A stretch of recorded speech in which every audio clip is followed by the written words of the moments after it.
이제 더위도 한풀 꺾였습니다. 여름 동안 아마 고생 많이 하셨을 겁니다. 그지요? 그래서 많은 가정에서는 또 이 더위를 피하기 위해서 에어컨이라는 것을 사용하셨을 겁니다. 원래 저희 집에는 에어컨이 없었습니다. 제가 더위를 잘 안 타기 때문에 에어컨을 안 뒀습니다. 저는 예전에 필리핀 한 1년 정도 있었는데 그냥 잘 견뎠습니다. 집주인 전기 아껴드린다고 1년 내내 설치가 되어 있음에도 에어컨을 안 켰습니다. 그런데 결혼하고 나니까 상황이 달라졌습니다.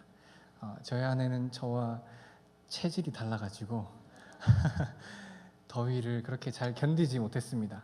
늘 이제 집에 가면은 그 낮 동안에 얼마나 더웠느냐라고 저에게 이야기를 하더라고요. 그래서 제가 이번에 올해 설치를 하게 되었습니다. 오평한 자매님들, 이런 형제 만나는 축복 있으시길 바랍니다. 얼마나 놀랍습니까? 남을 위해서 자기를 낮추는 이런 이야기는 1부 때는 못했습니다. 아내가 있어가지고 못했는데 2부 때, 3부 때는 없어가지고 지금은 괜찮은 것 같습니다.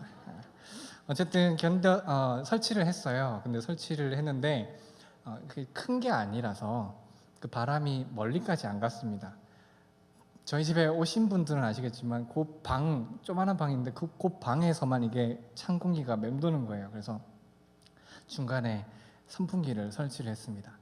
그러고 보니까 여러 가정들에서도 이렇게 하시더라고요. 특별히 요즘 최근에 이제 좀 많이 쓰시는 게 서큘레이터, 공기 순환기를 이렇게 쓰십니다. 그렇게 쓰면은 공기가 멀리까지 순환이 됩니다. 선풍기랑 비슷한데 좀 다릅니다. 공기가 멀리까지 갑니다. 그 차이를 눈으로는 잘 모릅니다. 그런데 써보면 압니다. 제가 이걸 뭐 팔겠다고 나온 건 아니고 써보시면 압니다. 찬바람이 참 멀리까지 갑니다. 뭐 한 25m, 30m까지 간다고도 이야기를 들은 것 같은데 저희 집에는 없어서 써보지는 못했습니다만 마트에 가니까 있더라고요. 그래서 한 번씩 경험은 해봤는데 그렇습니다. 이렇게 바람이라는 게 눈에 잘 보이지는 않습니다. 그런데 이 바람이라는 것을 느낄 수는 있습니다. 우리 피부로 닿을 때 느낄 수도 있고, 또 밖에 보면은 나무들이 움직이는 모습들을 보면서 바람이 부는구나 라고 우리는 느끼죠. 눈에 보이진 않지만 분명히 존재하고 우리가 확인할 수 있습니다. 영적인 생활 가운데도 우리에게 이러한 것들이 있습니다. 특별히 예수님이죠. 예수님은 지금 우리 눈에는 보이진 않습니다. 그런데 이 예수님이 계신 곳, 혹은 예수님과 함께하는 사람은 다릅니다. 어떻게 다를까요? 많이 다릅니다. 느껴보신 분들은 압니다. 저분이 예수님과 동행하고 있구나, 저분이 예수님과 하나님과 함께하고 있구나 볼 수 있습니다. 그렇다면 이렇게 예수님 안에 거하는 사람은 어떤 변화, 어떤 다름, 어떤 차이가 있을까요? 한번 질문을 드려볼까요? 제가 아마 몇 주 전에 3부 예배 와가지고 다음에 어떻게 말씀 잘 하시나 제가 한번 두고 보겠다고 이야기하고 내려갔는데 기억은 하실지나 모르겠지만 제가 한번 질문을 드려보겠습니다.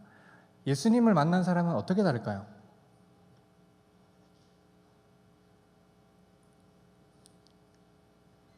이런 분위기 좋아합니다. 변화는 있습니다. 분명히 있습니다. 근데 간혹 사람들은 그것을 두고 기적을 보고 예수님이 임하셨구나, 하나님이 임하셨구나 라고 이야기하는 경우가 있습니다. 그럴 수 있습니까? 그럴 수 있습니다. 그런데 우리는 그렇게 기적이 나타나는 이유를 분명히 알아야 됩니다. 마태복음 1장 3절에 요한의 제자들이 예수님께 가서 이렇게 이야기합니다. 오실 그이가 당신입니까? 이 말은 우리가 기다리는 메시아가 당신입니까? 라고 묻는 질문입니다. 그때 예수님께서 이렇게 이야기하시죠. 맹인이 보며, 못 걷는 사람이 걸으며, 나병 환자가 깨끗함을 받으며, 못 듣는 자가 들으며, 죽은 자가 살아나며, 가난한 자에게 복음이 전파된다라. 예수님께서 기적을 행하십니다. 예수님께서 계신 곳에 기적이 있습니다. 그런데 이 기적이 왜 나타나는지는 분명히 알아야 됩니다. 이 기적이라는 것은 예수님이 어떤 분인지 나타내기 위해서 우리에게 이 기적이라는 것이 나타납니다. 하나님께서 이스라엘 백성들과 함께 홍해를 건너고 광야를 지나고 전쟁에서 승리케 하신 그 이유가 무엇입니까? 그 놀라운 기적들을 경험하게 하신 이유는 하나님이 어떤 분인지 이스라엘 백성으로 알게 하고 또한 이방 나라들로 하여금 알게 하기 위해서 그런 일들을 행한 것입니다. 이 기적들을 통해서 알게 되는 예수님이 어떤 분이십니까? 예수님은 하나님 근본 하나님이시고 또한 온 만물을 다스리는 분이시며 그리고 더 나아가서 죽음을 이기시는 분이시죠. 그런데 이 기적들은 이야기했듯이 항상 반드시 필연적으로 꼭 늘 일어나는 것은 아닙니다. 하나님께서 하나님 자신이 어떤 분인지 나타내길 원하실 때 하나님께서 하나님의 계획을 따라 하나님의 뜻을 따라서 행하는 것이 기적인 것이지 하나님이 계신 곳에 반드시 우리가 생각하는 그 기적이 일어나는 것은 아닐 수도 있다는 거죠. 따라서 이런 일들을 두고 우리가 하나님이 계신다, 예수님이 계신다라고 판단하는 것은 굉장히 어리석은 일입니다. 우리에게 재물이 넉넉할 수도 있습니다. 우리에게 재물이 없어서 가난할 수도 있습니다. 건강할 수도 있습니다. 하지만 건강하지 않을 수도 있습니다. 그렇다고 해서 한 부분은 하나님이 계신 곳이고 하나님이 안 계신 걸까요? 아니죠. 예수님께서는 그러한 가운데에도 모든 상황 속에서도 모든 사람 가운데 함께 하시는 분임을 믿습니다. 우리가 가난하더라도 함께 하시고요. 우리가 아픈 중에도 함께 하시는 분이 하나님이십니다. 그러면 그걸로 우리가 하나님의 임재하심을 아니면 하나님과 동행한다는 것을 우리가 알 수 없다면 그러면 더 확실한 증거는 무엇이겠습니까? 그 말씀, 그것이 무엇인지 말씀을 통해서 한번 발견해 보도록 하겠습니다. 예수님을 만날 때 모든 자에게 나타나는 증거 첫 번째, 그것은 나를 알게 된다는 것입니다. 예수님을 만나게 되면 나를 알게 됩니다. 예수님을 만나게 되면 확실한 변화가 있습니다. 우리가 앞에 나와서 간증하는 이유도 그런 확실한 변화가 있기 때문이죠. 예수님을 만나면 첫 번째로 명확해집니다. 마치 태초에 공허함과 아니면 혼돈 가운데 있던 우리의 인생이 마치 정리가 되듯이 명료해집니다. 그 명료함 가운데 우리가 알게 되는 것이 있습니다. 나지요. 이런 나는 어떤 존재입니까? 우리가 예수를 만날 때 우리가 죄인임을 알게 됩니다. 오늘 말씀 가운데 예수님께서 하나님의 말씀을 전하시는 사역을 하셨습니다. 그러다가 이 게네사렛 호수에 오십니다. 여기에 오셔서 보니까 배 두 척이 있었습니다. 이 배 두 척을 또 보니까 이 배는 갓 이제 일을 하고 돌아와서 이제 그물을 정리하는 그런 배였습니다. 그래서 예수님께서 이 배 중에 한 배에 오르셔가지고 청하셔서 육지에서 좀 떼게 청하셨습니다. 그리고 예수님께서 거기서 말씀을 전하십니다. 말씀을 다 전하시고 말씀을 마치시고 예수님께서는 베드로에게 이렇게 이야기하십니다. 깊은 데로 가서 그물을 내려 고기를 잡으라. 사실 베드로는 지금껏, 그러니까 그 당시 날이 새도록 호수에서 일을 했지만 사실 잡은 것은 없었습니다. 베드로의 직업이 뭘까요? 어부지요. 한마디로 고기 잡는 일에 있어서는 전문가지요. 그런데 그가 아무것도 잡지 못했습니다. 그런 그에게 예수님께서 그물을 내리라고 이렇게 이야기를 하십니다. 그리고 이 베드로는 말씀을 따라서 그물을 내리죠.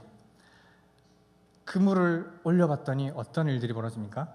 그곳에 물고기가 있었지요. 얼마만큼 물고기가 있었을까요? 얼마만큼요? 엄청 많이 있었습니다. 얼마만큼요? 엄청 많이. 네. 그래서 그 그물이 찢어질 정도로 그렇게 많은 물고기를 낚았습니다.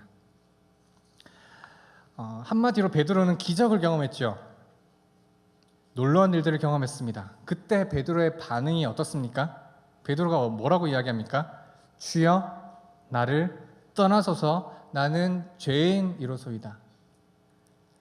어떤 면에서는 이것은 굉장히 이상한 반응입니다.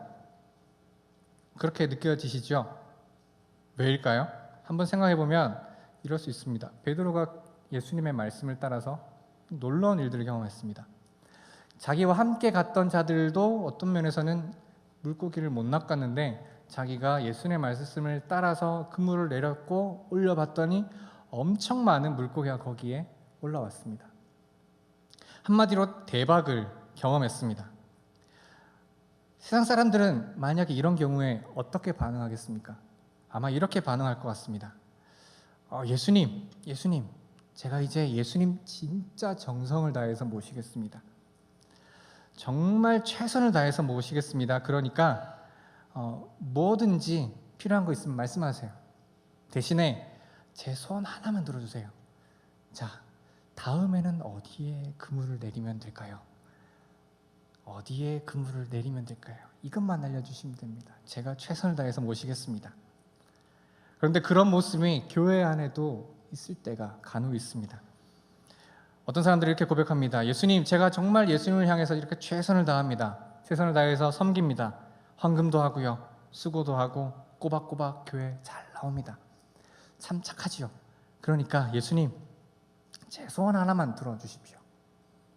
요즘 제 사업이 힘든데 돈벌이가 되는 아이템을 저에게 좀 알려주시면, 저에게 먼저 알려주시면 제가 먼저 좀 이렇게 돈 좀 벌어볼. 아니면 제가 지금 취업을 해야 되고 진로를 선택해야 되고 어디를 가야 될지 선택해야 되는데 하나님께서, 예수님께서 조금만 도와주면 제가 거기를 들어갈 수 있을 것 같은데, 정답을 찍게 해주시면 제가 거기를 갈 수 있을 것 같은데 요것만 도와주시면 됩니다. 예수님, 제가 최선을 다하잖아요. 그런데 이렇게 고백하고 이렇게 바라는 사람들의 이 바람은 어떤 면에서는 예수님을 제대로 만나지 못한 사람의 반응이라 할 수 있습니다. 예수님을 진짜 만나면 어떻게 됩니까? 베드로와 같이 고백하게 되죠. 베드로가 뭐라고 고백했냐고 했습니까? 주여, 나를 떠나소서 나는 죄인입니다. 진짜 예수님을 만나면 하나님이 어떤 분인지 알게 되죠. 진짜 예수님을 만나면 이 하나님 앞에 선 내가 어떤 존재인지 알게 됩니다. 빛 가운데 가까이 갈수록, 빛 되신 하나님 앞에 가까이 가면 갈수록 내가 얼마나 더럽고 내가 얼마나 어두운 존재이고 내가 얼마나 죄 가운데 있는지 알게 되죠. 그래서 우리는 그 부끄러움을 감당할 수 없어서 베드로와 같이 고백합니다. 주여, 나를 떠나소서라고 고백할 수밖에 없습니다. 왜냐하면 우리는 죄인이기 때문에요. 그래서 예수님을 만나는 사람들에게는 가장 먼저 터져나오는 고백이 있습니다. 내가 죄인이라는 고백이죠. 회개기도가 가장 먼저 터져나옵니다. 그런 면에서 교회 정말 오래 나오셔도 회개기도 한번 제대로 해보지 못하신 분이 만약 계시다면 그분들은 한번 심각하게 고민하셔야 됩니다. 내가 제대로 예수님을 만났는가 고민해 보셔야 됩니다. 혹시 나는 세상적인 관점으로 예수님을 찾는 것은 아니었는가 고민해 보셔야 됩니다. 내가 정말 예수님을 알고 있는가 고민해 보셔야 됩니다. 어떤 분은 이렇게 이야기할 줄 모릅니다. 예전에 전요 회개기도 했습니다. 그럼 된 거 아닙니까? 그런데 분명히 알아야 될 것이 있습니다. 이 죄인에 대한 고백, 죄인으로서 드리는 이 고백은 한 번으로 족한 것이 아니라는 겁니다. 이것은 우리 삶 속에서 계속 고백되어져야 되는 사실입니다. 디모데전서 1장 15절에 바울이 이렇게 고백합니다. 죄인 중에 내가 괴순이라. 바울은 어떤 사람이었습니까? 유대교의 열심이었던 사람이었습니다. 한마디로 예수님을 싫어했던 사람입니다. 그런데 이러했던 바울이 예수님을 만났습니다. 그 후에 어떻게 됩니까? 열렬히 예수님을 따르는 사람이 되었습니다. 그리고 나서 그가 하는 고백이 늘 이렇습니다. 나는 죄인입니다. 나는 죄인입니다. 나는 연약한 자입니다. 그런데 이것은 한 번 드려진 고백이 아니라 그의 일생을 통해서 계속해서 드려졌던 고백입니다. 어떤 사람은 그렇게 이야기할 수 있습니다. 내가 죄인으로서의 고백을 했으니 이제 난 좀 착한 사람 된 것 아니냐? 아니죠. 우리가 죄인으로서 고백을 드리게 되면 드리게 될수록 오히려 우리가 얼마나 더 낮은 존재인가, 우리가 더 미천한 존재인가를 발견하게 됩니다. 그래서 바울은 이렇게 고백하지요. 죄인을 넘어서 자신을 보고 괴수라고 이야기를 합니다. 죄인에 대한 고백은 어떤 면에서는 중한 죄를 저질러서 우리가 할 수 있는 고백이기도 하겠지만, 이것은 또 다른 의미에서는 이런 고백이기도 합니다. 하나님, 내가 하나님을 만나보니까 이렇네요. 하나님, 내가 예수님을 만나보니까 내가 얼마나 연약한 존재인지 알았습니다. 내가 얼마나 나약한 존재인지 알았습니다. 나는 아무것도 할 수 없는 존재입니다. 우리가 죄인이라는 고백을 하는 것은, 우리가 우리 스스로를 죄인이라고 고백하는 것은 내가 하나님 앞에서 그렇게 연약한 존재입니다라는 그 고백을 하는 겁니다.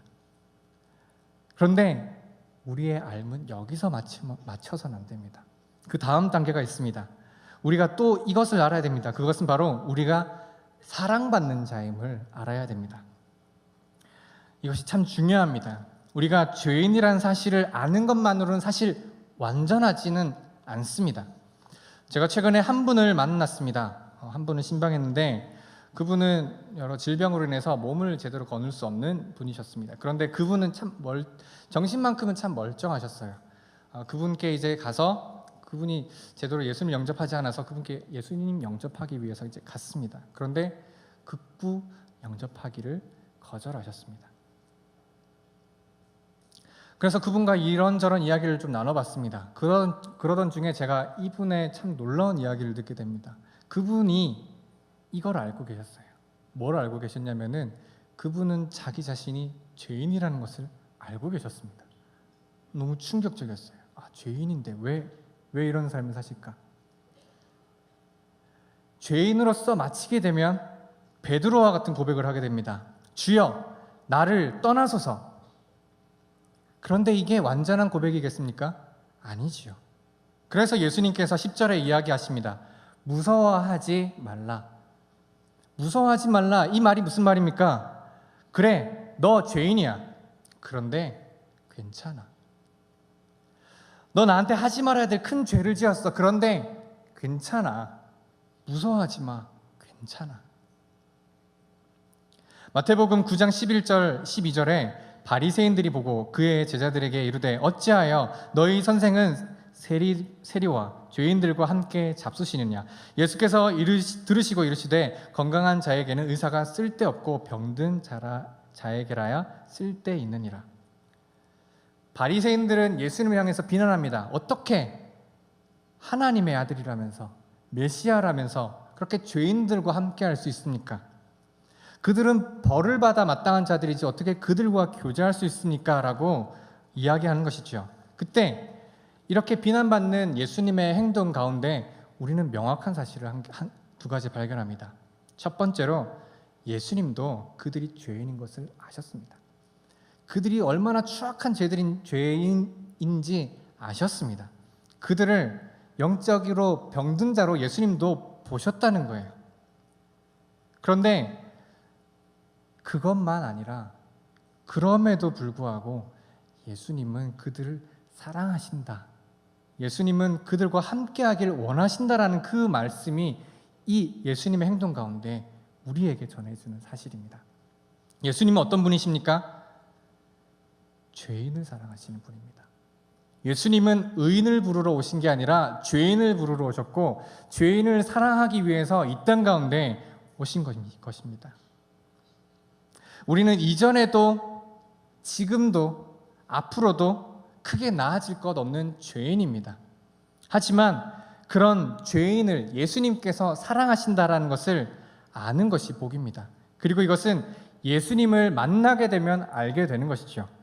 우리가 아직 죄인 되었을 때 그리스도께서 우리를 위하여 죽으심으로 하나님께서 우리에 대한 자기 사랑을 확증하셨느니라 말씀하십니다. 하나님이 세상을 이처럼 사랑하사 독생자를 주셨으니 이는 그를 믿는 자마다 멸망하지 아니하고 영생을 얻게 하려 하심이라 하고 말씀하셨습니다. 이것은 하나님을 만나고 예수님을 만난 자들이 누리는 복입니다. 어떤 복입니까? 나를 사랑하신다는 거죠. 내가 죄인임에도 불구하고 나를 사랑하신다는 겁니다. 이것이 우리에게 기쁨이 됩니다. 이것이 우리에게 복이 됩니다. 왜냐고요? 우리가 죄인인 것을 알게 될 때 우리는 어떻게 됩니까? 우리가 낫기 위해 누군가를 찾아가게 되죠. 그 누군가를 찾기 위해 결국 우리는 예수님께 나아갑니다. 그런데 그 예수님은 어떤 분이십니까? 기꺼이 우리를 사랑하시고 우리를 치료하기를 원하시고 기뻐하는 분이라는 것이죠. 그것을 아는 것이 우리에게 힘이고 우리의 능력이고 기쁨이 되는 것입니다. 그래서 예수님을 만난 사람은 어떻게 됩니까? 더 예수님을 만나고 싶어 합니다. 예수님을 깊이 만난 사람들은 더 예배에 나오고 싶어 합니다. 예수님을 깊이 만난 사람들은 더 기도하고 싶어 합니다. 왜냐하면 그 자리가 기쁨이 있는 자리이기 때문이죠. 이렇게 죄를 깨닫는 것으로 그치는 것이 아닌 죄인인 우리를 사랑하신다라는 그 사실을 믿음으로 더욱더 예수님 앞에 가까이 나아가시는, 그리고 또한 그분을 의지하시는 모든 은한 가족 되시기를 간절히 소망합니다. 그러면 예수를 만난 자에게 나타나는 두 번째 증거는 뭘까요? 그것은 바로 관심이 바뀐다는 겁니다. 10절에서 11절 말씀입니다. 세베대의 아들로서 시몬의 동업자인 야고보와 요한도 놀랐음이라. 예수께서 시몬에게 이르시되 무서워하지 말라. 이제후로는 내가 사람을 취하리라 하시니 그들이 배들을 육지에 대고 모든 것을 버려두고 예수를 따르니라. 예수를 만난 베드로가 어떤 일을 하게 됩니까? 그의 가진 것을 다 버려두고 예수님을 따릅니다. 혹시 이렇게 생각할 수도 있을지 모르겠습니다. 베드로가 별로 이제 가진 게 없으니까 예수님을 통해서 복을 얻으려고 그렇게 한 것은 아닌가? 우리가 베드로가 좀 가난하다라고 생각하실지 모르겠는데 베드로는 그렇게 가난한 사람은 아니었습니다. 당시에 배를 소유한 자였습니다. 그리고 그의 집을 보니까 예수님의 제자들을 다 초대할 수 있을 만큼 어느 정도 규모가 있는 그런 집을 가졌습니다. 어느 정도 먹고 사는 데는 거의 문제가 없는 자였습니다. 사는 데 지장이 없었습니다. 그럼에도 불구하고 그가 예수님을 따릅니다. 아무것도 아쉬울 것이 없는 그가 예수님을 따릅니다. 왜냐하면 이제 그의 관심이 바뀌었기 때문이죠. 누가복음 19장에 삭개오가 등장합니다. 삭개오가 이렇게 이야기합니다. 보시옵소서, 내 소유의 절반을 가난한 자들에게 주겠사오며 만일 누구의 것을 속여 빼앗은 일이 있으면 내 갑절이나 갚겠나이다. 삭개오는 무엇을 하는 사람입니까? 삭개오는 세리였습니다. 이들은 당시 이 유대에 로마가 지배하던 시대, 자기 동족들로부터 이렇게 세금을 걷어서 로마에 이렇게 내는 그런 일을 하는 것이 바로 이 세리였습니다.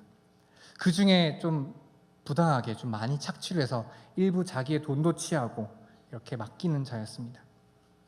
그렇기 때문에 이 삭개오는 동족들로부터 미움을 받았지요. 어떤 면에서는 참 죄인입니다.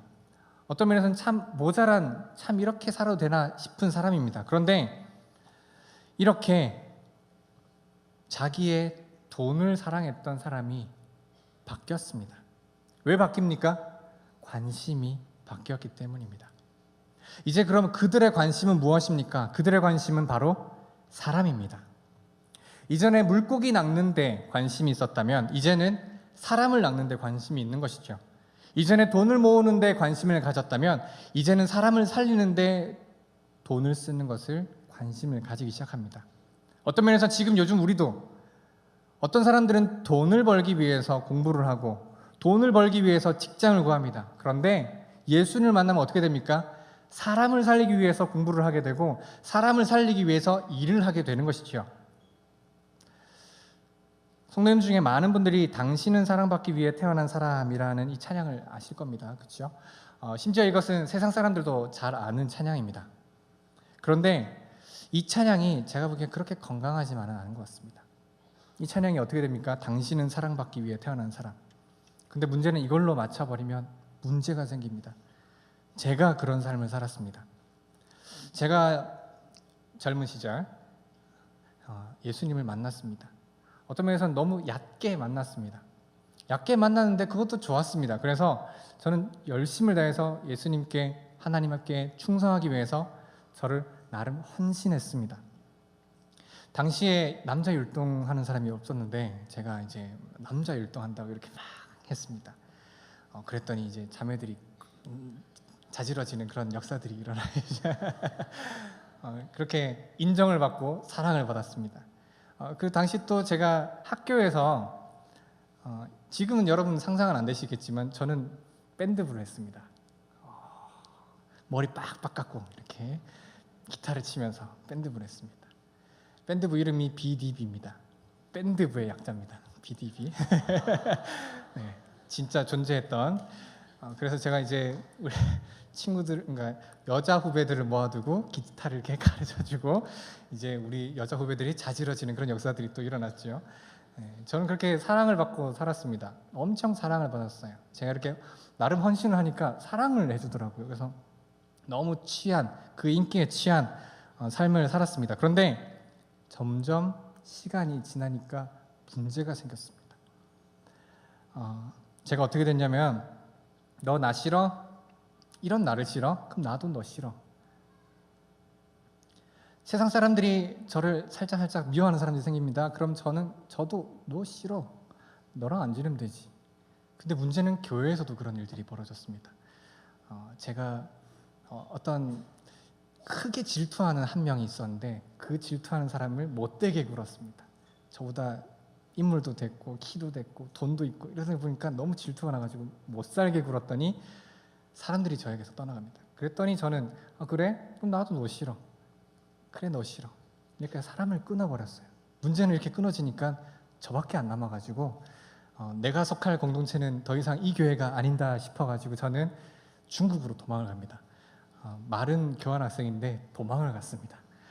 그런데 거기서 저는 하나님의 깊은 사랑을 경험합니다.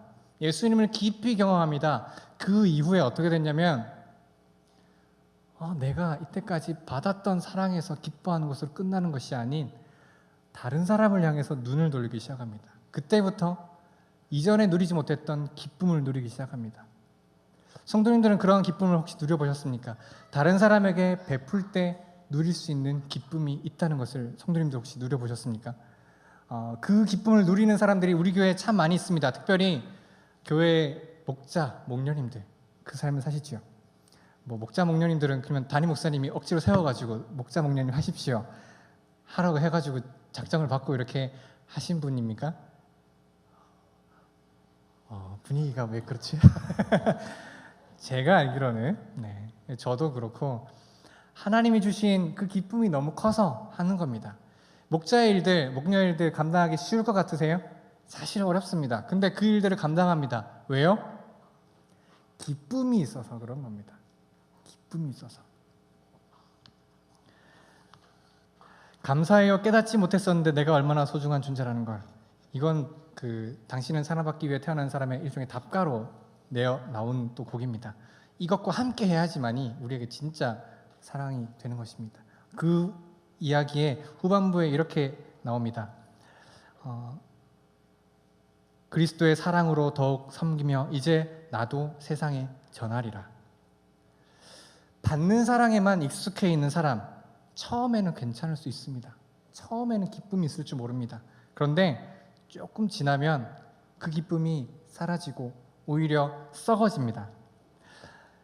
마태복음 28장 19절 20절에 그러므로 너희는 가서 모든 민족을 제자로 삼아 아버지와 아들과 성령의 이름으로 세례를 베풀고 내가 너희에게 분부한 모든 것을 가르쳐 지키게 하라.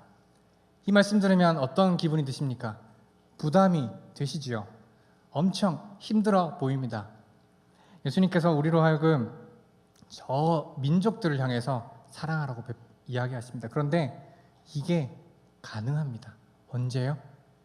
예수님께서 우리에게 기쁨을 주실 때, 우리가 예수님을 깊이 만날 때 우리가 그것을 할 수 있습니다. 그런 면에서 이 기쁨을 제대로 누리지 못하는 분들이 교회에 있다는 것은 어떤 면에서는 참 안타까운 일입니다. 교회에 나오는데 그런 기쁨이 없습니다. 영혼 살리는 기쁨이 없습니다. 나는 바라는 것은 많은데 나는 베풀지 않습니다. 그런 자들에게 기쁨이 있습니까? 잠깐 있죠. 하지만 오래 지나고 나면 교회에 나오는 것이 힘들어질 수 있습니다. 교회에서 섬기는데 그 섬김이 일이 되어버립니다. 사람 살리는 일이 아니라 그냥 일이 되어버립니다. 그러면 교회에 나오는 것이 너무 힘듭니다. 근데 제가 주변에 보니까 그런 분들을 너무 많이 봅니다.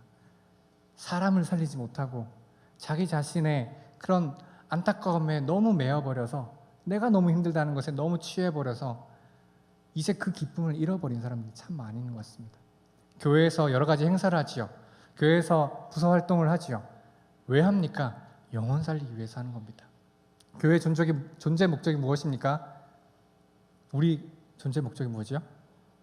영혼 구원하여 제사 삼는 것. 한마디로 다른 사람을 위해 살겠다는 겁니다. 우리의 시선이 나로 향한 것이 아니라 다른 사람을 향하겠다는 겁니다. 근데 이것이 기쁨이 있다는 것이죠. 만약에 우리에게 그런 기쁨이 우리 안에 그 기쁨이 사라져 버렸다면 어떤 면에서는 그 일은 이제 잠시 접어야 될 수도 있습니다. 나에게 그냥 일이 되어버리면 그것은 멈춰야 됩니다. 오히려 그것이 일이 되어버리면 우리는 다른 사람을 죽일 수도 있습니다. 다른 사람을 아프게 합니다. 특별히 나 자신을 죽이게 됩니다. 교회 안에서 저는 우리 성도님들이 기쁨을 회복할 수 있기를 간절히 소망합니다. 열매는 더디게 열려도 우리가 이 사람을 위해서 살게 될 때 우리는 힘겨운 것을 잊게 됩니다. 기쁨이 있게 되는 것이죠. 예수님을 만나고 섬기시기 바랍니다. 내 안에 힘듦이 있고 괴로움이 있다면 예수님을 제대로 못 만난 겁니다. 예수님의 만지심을 경험해 보지 못한 겁니다. 그러나 예수님께서 만지시며 우리가 기쁨으로 그 일을 할 수 있습니다. 세상이 혼란한 이유, 세상이 복잡한 이유, 어떤 면에서는 이 사랑이 없어서지요. 자신을 위한 사랑은 있지만 다른 사람을 위한 사랑이 없어서 문제입니다. 교회 안에도 그렇습니다. 옆에 있는 사람을 살리기 위해서 우리가 우리 자신을 내어놓지 않으면 교회가 죽습니다. 은한 가족들은 예수님을 깊이 만나심으로 경험하심으로 그 관심이 나로 향한 것이 아닌 내 옆에 있는 사람, 더 넘어가서 민족을 향한 그런 관심, 그리고 민족을 향해서 나를 기꺼이 내어놓는 그런 성도님들, 또한 그를 통해서 기쁨도 누리는 우리 모든 성도님 되시기를 간절히 소망합니다. 그러면 말씀을 맺겠는데요. 그러면 어떻게 하면 예수님을 만날 수가 있을까요? 예수님을 만나려면 말씀에 의지해야 합니다. 5절 말씀입니다. 시몬이 대답하여 이르되 선생님 우리들이 밤이 새도록 수고하였으되 잡은 것이 없지만은 말씀에 의지하여 내가 그물을 내리리이다. 베드로는 아까 전에 말씀드렸듯이 전문 어부였다라고 이야기했습니다. 겉으로 보기에는 예수님도 그런 경험이 없어 보입니다. 오히려 베드로가 더 경험이 풍부해 보이죠. 하지만 만약에 그것 때문에 베드로가 예수님의 말씀을 듣지 않았다면 어떻게 되겠습니까? 그랬다면 온 만물을 다스리는 권세를 가지신 예수님을 만나지 못했을 겁니다. 나의 이성, 나의 가치, 나의 판단을 내려놓고 내가 중심이 아닌 예수님을 중심에 모셔두면 우리는 예수님을 경험할 수 있게 되는 것이죠. 사실 그렇게 되는 것이 쉽지 않습니다. 무엇을 따라야 될지도 잘 모르겠습니다.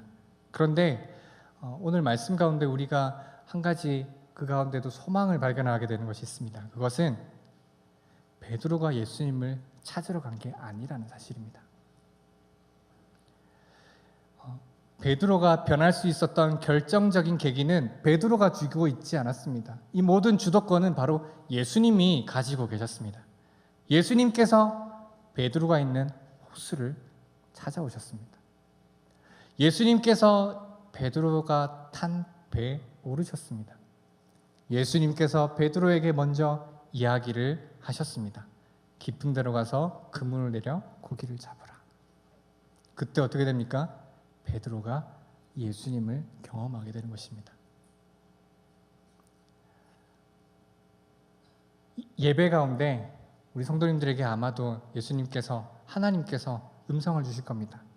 이렇게 살아라, 저렇게 살아라. 특별히 제가 보기에는 이번에 상공부가 특히 제가 많이 생각이 났습니다. 상공부를 하기 싫어하는 분들이 간혹 계시더라고요. 상공부를 내가 굳이 그런 거 안 배워도 내가 교회 다니는데 큰 문제가 있나? 내가 저런 것 안 배워도 뭐 크게 지장 없어. 나는 뭐 배울 만큼 배웠고 뭐 이 정도면 됐지. 뭐 굳이 귀찮게 뭐 거길 가나?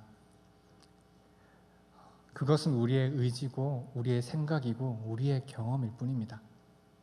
우리가 우리의 의지를 내려놓고 우리의 생각을 내려놓고 오히려 망설여지는 그 모임 가운데 나아가게 되면 어떻게 됩니까? 예수님을 만나게 됩니다. 예수님을 만나게 되면 어떻게 됩니까? 오늘 어떻게 된다고 이야기했죠? 알게 되지요.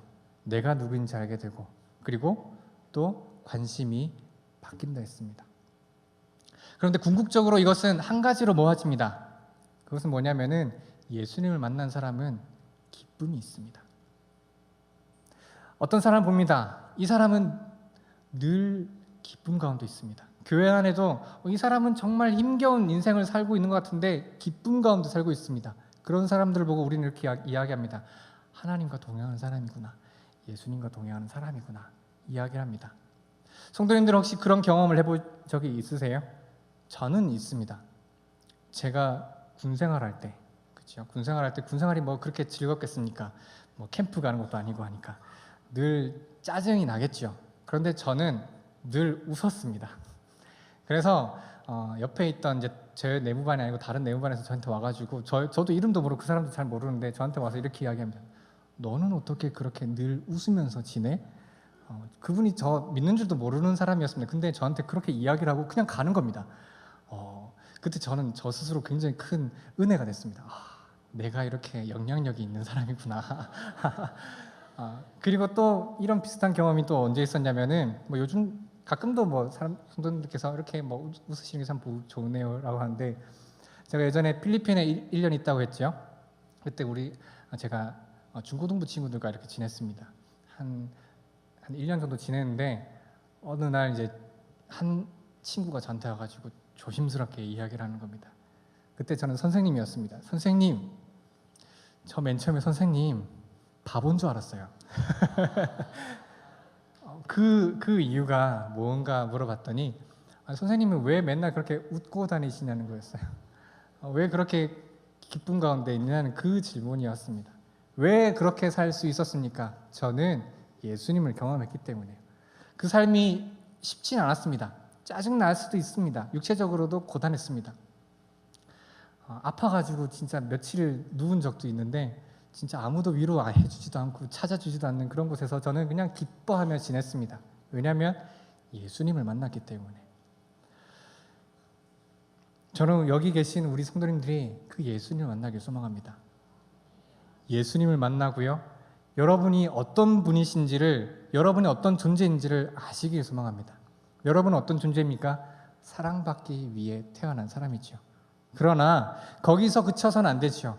여러분은 그 사랑을 전하기 위해서 태어난 것입니다. 그리고 그것은 부담감이나 어려움이나 힘겨움으로 다가온 것이 아닌 우리 예수님을 진짜 만나면요, 그것이 기쁨이 되는 삶을 누릴 수가 있습니다. 교회 안에 그런 기쁨이 넘치길 소망합니다. 섬기는 자리에도 영혼을 바라보면서 우리가 기뻐할 수 있길 소망합니다. 일이 되어지지 아니하고 우리가 영혼 살리는데 우리가 우리의 시선을 두기를 소망합니다. 우리가 우리 시선을 두면 우리는 그 기쁨을 회복할 수 있을 줄 믿습니다. 이 시간 다 함께 기도하도록 하겠습니다.